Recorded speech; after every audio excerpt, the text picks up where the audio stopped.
Hello everyone, कैसे हो आप सब। उम्मीद करता हूँ अब लोग अच्छे होंगे, खुश होंगे, मस्त होंगे एंड बढ़िया होंगे। तो गाइस, ये है टाटा 2518 24 बैल गाड़ी है और इसका इंजन में पानी जा रहा था। तो मैं इसका जो इंजन का हेड है इसको खोले हैं और इसका अंदर में मैं देखे हैं इसका जो बेल सीट है ये पूरा सड़ गया है। तो मैं 11 ठो हेड का सीट चेंज करने वाले हैं। और यहाँ पे आप देख सकते हैं लेद से एक मिस्त्री आया है, क्योंकि मेरा पास ये जुगाड़ नहीं था।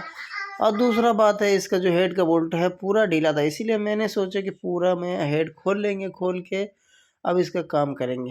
तो आप देख सकते हैं ये यहाँ पे जो इसका जो हेड का जैकेट है, ये हेड का जैकेट पूरा सब का सब चेंज हो रहा है। और मैं इसको चेंज करेंगे, कैसे कैसे चेंज कर किया जाता है आज इस वीडियो में फुल डिटेल में दिखाएंगे। वीडियो शुरू करने से पहले आप लोग को एक रिक्वेस्ट करना चाहेंगे, जो लोग चैनल पे नए हैं चैनल को कर लीजिए subscribe and press the bell icon. तो गाइस चलिए वीडियो शुरू करते हैं।